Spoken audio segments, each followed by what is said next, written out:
Hello students, मैं कनुप्रिया आज फिर से आपके लिए एक नया टॉपिक लेकर आई हूँ जो है कार्बोहाइड्रेट। आज हम कार्बोहाइड्रेट के बारे में पढ़ेंगे। आई थिंक आप जानते ही होंगे कार्बोहाइड्रेट कार्ब्स जो हमें एनर्जी देने का काम करते हैं, ये हमारे आहार का एक महत्वपूर्ण भाग होते हैं। कार्बोहाइड्रेट को ही हम कार्बोज कहते हैं। इसको हम एक एग्ज़ाम्पल के थ्रू ऐसे समझ सकते हैं, जैसे आप जानते हैं कि जैसे गाड़ी को चलाने के लिए डीजल या पेट्रोल की आवश्यकता होती है, उसी प्रकार मनुष्य के कार्य करने के लिए उसको कार्बोहाइड्रेट की आवश्यकता होती है। कार्बोहाइड्रेट हमारे शरीर को ऊर्जा देने का कार्य करता है और कार्बोहाइड्रेट के द्वारा हमारे शरीर को 55 से 60% मीन्स 55 to 60% एनर्जी जो है वो प्रोवाइड की जाती है। अगर हम बात करें कार्बोहाइड्रेट की आणविक रचना की, तो कार्बोहाइड्रेट जो है वो उसमें ऑक्सीजन, हाइड्रोजन और कार्बन संयुक्त रूप से पाए जाते हैं। मीन्स कार्बन, हाइड्रोजन तथा ऑक्सीजन का एक रासायनिक संयोग है जिसे हम कार्बोहाइड्रेट कहते हैं। साधारणतः कार्बोहाइड्रेट के एक अणु में 6 परमाणु कार्बन, 12 परमाणु हाइड्रोजन तथा 6 परमाणु ऑक्सीजन के होते हैं। अगर हम बात करें हाइड्रोजन और ऑक्सीजन के अनुपात की, तो कार्बोहाइड्रेट में हाइड्रोजन व ऑक्सीजन का अनुपात 2:1 का होता है और इसीलिए हम इसको हाइड्रेट ऑफ कार्बन अर्थात कार्बोहाइड्रेट के नाम से जानते हैं। इसका जो रासायनिक सूत्र है वो है CnH2O। N की अगर हम बात करें तो N यहाँ पर क्या है, परमाणु की संख्या। अब हम बात करते हैं कार्बोहाइड्रेट का वर्गीकरण। कार्बोहाइड्रेट को बेसिकली 2 भागों में बांटा गया है, सिंपल कार्बोहाइड्रेट और कॉम्प्लेक्स कार्बोहाइड्रेट में सामान्य कार्बोहाइड्रेट और जटिल कार्बोहाइड्रेट। सिंपल कार्बोहाइड्रेट को भी 2 पार्ट्स में डिवाइड किया गया है, मोनोसैकेराइड्स और डाइसैकेराइड्स। मोनोसैकेराइड्स के अगर हम एग्जाम्पल देखें तो ग्लूकोज, फ्रक्टोज और ग्लैक्टोज, जबकि डाइसैकेराइड्स के जो हैं वो हैं माल्टोज, लैक्टोज और सुक्रोज। अब हम बात करते हैं जटिल कार्बोहाइड्रेट या कॉम्प्लेक्स कार्बोहाइड्रेट की, तो इसके एग्जाम्पल हैं, ये एक पॉलीसैकेराइड कार्बोहाइड्रेट होता है और इसके एग्जाम्पल है स्टार्च, फाइबर और ग्लाइकोजन। आगे इनको डिटेल्स में हम लोग देख लेते हैं। पहला है मोनोसैकेराइड्स। मोनोसैकेराइड्स क्या है, ये मीठे होते हैं, पानी में घुलनशील होते हैं और क्रिस्टल ये यौगिक होते हैं जो हमें ऊर्जा प्रदान करते हैं। इनको सिंपल शुगर या सरल शर्करा भी कहा जाता है, जैसे कि ग्लूकोज, फ्रक्टोज और ग्लैक्टोज। नेक्स्ट हम बात करते हैं, अब हम इनको डिटेल में देख लेते हैं, ग्लूकोज क्या है, फ्रक्टोज क्या है और ग्लैक्टोज क्या है। तो पहला आता है ग्लूकोज। ग्लूकोज कार्बोहाइड्रेट की एक सरलतम इकाई होती है। कार्बोहाइड्रेट पाचन के बाद ग्लूकोज के रूप में ही परिवर्तित हो जाता है। ग्लूकोज हमारे रक्त द्वारा अवशोषित किया जाता है और इसको इसीलिए हम लोग रक्त शर्करा भी कहते हैं। सामान्य स्वस्थ व्यक्ति के रक्त में 100 मिलीलीटर में 80 से 120 मिलीग्राम ग्लूकोज की मात्रा रहती है। ये जो मात्रा आपको बताई जा रही है 80 to 120, अगर ये कम या ज़्यादा हो जाती है तो आपने सुना होगा एक मधुमेह नाम का रोग जो हम डायबिटीज़ कहते हैं, वो व्यक्ति को हो जाता है। एक और इंटरेस्टिंग बात हम इसके बारे में जानेंगे कि इसको हम अंगूर की शर्करा के रूप में भी जानते हैं। बेसिकली अंगूर, शहद, गाजर, शलजम व शकरकंद आदि में ये पाया जाता है। नेक्स्ट हम बात करते हैं फ्रक्टोज़ की। ग्लूकोज के समान ही सरल कार्बोज है, ग्लूकोज से थोड़ा मीठा होता है और इसे हम फल शर्करा भी कहते हैं। पहले वाले को हमने क्या कहा, ग्लूकोज को रक्त शर्करा, और फ्रक्टोज़ को हम कहते हैं फल शर्करा।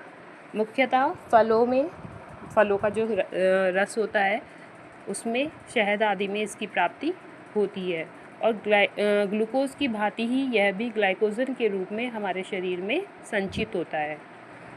नेक्स्ट हम बात करते हैं ग्लैक्टोज की।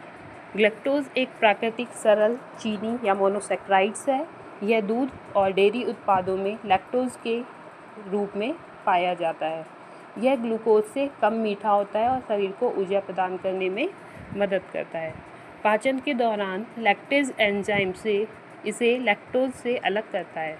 मतलब हमारी बॉडी में एक एंजाइम पाया जाता है लैक्टेज, जो कि जो लैक्टोज़ है उसको लैक्टोज से अलग करने का काम करता है। लैक्टोज़ आगे हम पढ़ेंगे दूध शर्करा है। यह सफ़ेद रंग का ठोस पदार्थ होता है। नेक्स्ट हमने अभी पढ़ा था जो सेकंड हमारा क्लासिफिकेशन था डाइसैकराइड। तो डाइसैकराइड की बात कर लेते हैं। डाइसैकराइड क्या होता है? मोनोसैकराइड की 2 इकाइयाँ मिलकर डाइसैकराइड की रचना करती हैं, इसलिए इन्हें दोहरी शर्करा या द्विशर्करा भी कहा जाता है। ये जल में घुलनशील व रवे बनाने की क्षमता युक्त होते हैं। रवे मीन्स क्रिस्टल्स। इनमें मोनोसैकराइड की अपेक्षा मिठास अधिक होती है। इनके प्रमुख उदाहरण हैं सुक्रोज़, लैक्टोज़, माल्टोज़ आदि। अब इनको भी हम डिटेल में देख लेते हैं। सुक्रोज़, लैक्टोज़, माल्टोज़ होते क्या हैं? तो सबसे पहले हम देखते हैं सुक्रोज़। इसे गन्ने की या चुकंदर की शर्करा कहते हैं। जाहिर सी बात है कि अगर गन्ने की या चुकंदर की शर्करा कह रहे हैं तो ये उसमें पाया जाता है। दैनिक उपयोग में आने वाली जो चीनी होती है वो भी सुक्रोज का ही एक रूप होती है। पाचन नाल में सुक्रोज का पाचन ग्लूकोज व फ्रुक्टोज के रूप में होता है। पाचक एंजाइम या जलीय अपघटन की क्रिया द्वारा सुक्रोज एक अणु ग्लूकोज तथा एक अणु फ्रुक्टोज में विघटित हो जाता है। नेक्स्ट हम बात करेंगे माल्टोज की। माल्टोज अंकुरित अनाजों, दूध आदि में पाया जाता है। इसे माल्ट शुगर या यव शर्करा क्या होता है? एक प्रकार की प्राकृतिक चीनी कहा जाता है। जब शरीर में पॉलीसैकेराइड स्टार्च का पाचन होता है तो मध्यवर्ती पदार्थ के रूप में माल्टोज बनता है और इसका अंततः ग्लूकोज के रूप में पाचन होता है। पहले ये माल्टोज में टूटता है और उसके बाद में पाचन जो इसका होता है वो किस में होता है? ग्लूकोज के रूप में होता है। नेक्स्ट हम बात करते हैं लैक्टोज की। लैक्टोज दूध में पाई जाने वाली एक प्राकृतिक शर्करा है जो ग्लूकोज और गैलेक्टोज से बनी होती है। इसे मिल्क शुगर या दूध शर्करा भी कहा जाता है और दूध में जो हल्का मीठा स्वाद होता है वो भी इसी के कारण पाया जाता है। जितने भी स्तनधारी होते हैं जैसे गाय, भैंस, बकरी आदि, इनके दूध में और इनसे बने उत्पादों दही, पनीर आदि में लैक्टोज पाया जाता है। नेक्स्ट क्लासिफिकेशन की अगर हम बात करें पॉलीसैकेराइड, तो ये जटिल कार्बोहाइड्रेट होते हैं जो कि 3 या 3 से अधिक छोटी शर्करा मीन्स मोनोसैकेराइड से बने होते हैं। जब 3 या 3 से अधिक मोनोसैकेराइड्स आपस में जुड़ते हैं तो पॉलीसैकेराइड्स का निर्माण होता है। ये प्रकृति में सबसे अधिक मात्रा में पाए जाने वाले कार्बोहाइड्रेट होते हैं और मुख्य रूप से ऊर्जा संचय और संरचनात्मक सहारा प्रदान करने का कार्य करते हैं। अन्य कार्बोहाइड्रेट के विपरीत ये स्वाद में मीठे नहीं होते। मीन्स अभी तक हमने जो भी पढ़े वो सब मोनोसैकेराइड्स या जो हमने पढ़ा है अभी उसमें क्या था कि वो स्वाद में मीठे थे, लेकिन ये स्वाद में मीठे नहीं होते। वो जल में घुलनशील थे लेकिन ये जल में घुलनशील नहीं होते हैं। अत्यधिक जटिल संरचना होने के कारण इन्हें कार्बोज के स्थान पर स्टार्च ही कहना उचित होगा। मीन्स इसको हम शर्करा नहीं कहते हैं या कार्बोज नहीं कहते हैं, इसको हम क्या कहते हैं? स्टार्च। इनके प्रमुख उदाहरण स्टार्च, डेक्स्ट्रीन, ग्लाइकोजन तथा सेल्यूलोज आदि हैं। अब इनको डिटेल में देख लेते हैं। तो first one is starch. Starch क्या है? स्टार्च एक प्रकार का जटिल कार्बोहाइड्रेट है। जटिल कार्बोहाइड्रेट मीन्स पॉलीसैकेराइड जो पौधों में ऊर्जा के मुख्य स्रोत के रूप में जमा होता है। बेसिकली पौधों में ये पाया जाता है। यह स्वादहीन सफ़ेद पाउडर जैसा पदार्थ है। आलू, चावल, मक्का, गेहूँ जैसे अनाजों में बहुत मात्रा में पाया जाता है। शरीर पाचन के दौरान स्टार्च को ग्लूकोज में बदलकर ऊर्जा प्रदान करता है। मीन्स शरीर में जब स्टार्च जाता है तो डाइजेशन के टाइम पे स्टार्च जो है वो ग्लूकोज में परिवर्तित हो जाता है और फिर वो हमें ऊर्जा देने का काम करता है। Next one is dextrin. Dextrin starch के जल अपघटन से प्राप्त कम आणविक भार वाला, मीन्स इसका जो अणुभार होता है वो कम होता है, कार्बोहाइड्रेट का एक समूह है। यह स्टार्च के छोटे छोटे रेशे होते हैं जो मुख्य रूप से आलू, गेहूं और चावल जैसे स्टार्चयुक्त पदार्थों को गर्म करने या एंजाइम द्वारा तोड़े जाने पर बनते हैं। डेक्स्ट्रीन सफ़ेद या पीले रंग का पाउडर होता है और पानी में घुलनशील होता है। अंकुरित अनाजों में बहुत अधिक मात्रा में पाया जाता है क्या? डेक्स्ट्रीन। डेक्स्ट्रीन जो है वो अंकुरित अनाजों में बहुत अधिक मात्रा में पाया जाता है।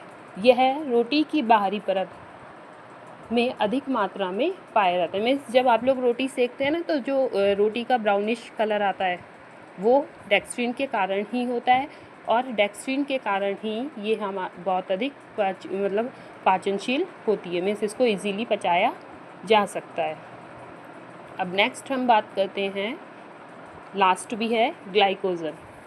ग्लाइकोजन शरीर में आवश्यकता से अधिक जो ग्लूकोज होता है वो ग्लाइकोजन के रूप में ही संग्रहित होता है। मीन्स हमारी बॉडी में जो भी अधिक मात्रा में ग्लूकोज हो जाता है, मीन्स जितना हमें ज़रूरत थी वो तो एनर्जी में कन्वर्ट हो गया और हमें एनर्जी मिल गई, लेकिन जो एक्स्ट्रा है जिसकी हमें आवश्यकता नहीं है वो ग्लाइकोजन के रूप में संग्रहित होता है। और संग्रहित कहाँ होता है? ये यकृत और मांसपेशियों में। इसको हम जंतु स्टार्च के नाम से भी जानते हैं, क्योंकि इसकी शरीर में उपयोगिता वही होती है जो स्टार्च की पेड़ के लिए होती है। यह ऊर्जा का संचित भंडार है। अभी मैंने बताया ना कि जितना भी एक्स्ट्रा ग्लूकोज होता है वो हमारी बॉडी में ग्लाइकोजन के फॉर्म में संचित हो जाता है, तो इसलिए इसको ऊर्जा का संचित भंडार भी कहते हैं। जब कभी हमें भोजन नहीं मिल पाता, फास्ट है या किसी भी कारण से हम लोग भोजन नहीं ले पाते हैं, तो यही संग्रहित ग्लाइकोजन जो है वो ऊर्जा में कन्वर्ट होकर ऊर्जा देने का काम करता है। तो आज हमने कार्बोहाइड्रेट पढ़ा, कार्बोहाइड्रेट का क्लासिफिकेशन पढ़ा। अभी ये वाला टॉपिक और आगे चलेगा, इसको हम नेक्स्ट वीडियो में कंटिन्यू करेंगे। अगर मैं अभी इसको कंटिन्यू करती तो वीडियो बहुत लंबी हो जाती और आई थिंक आप लोग बोर हो जाते और सब खिचड़ी भी पक जाती, कुछ समझ नहीं आता। तो इसको यहीं स्टॉप करते हैं। आई होप समझ में आया होगा, और अगर कोई भी क्वेरी होती है तो प्लीज़ आप लोग मुझे मैसेज करिए और मैसेज में आप अपनी क्वेरी को पूछिए। तो ठीक है फिर, ओके, थैंक यू।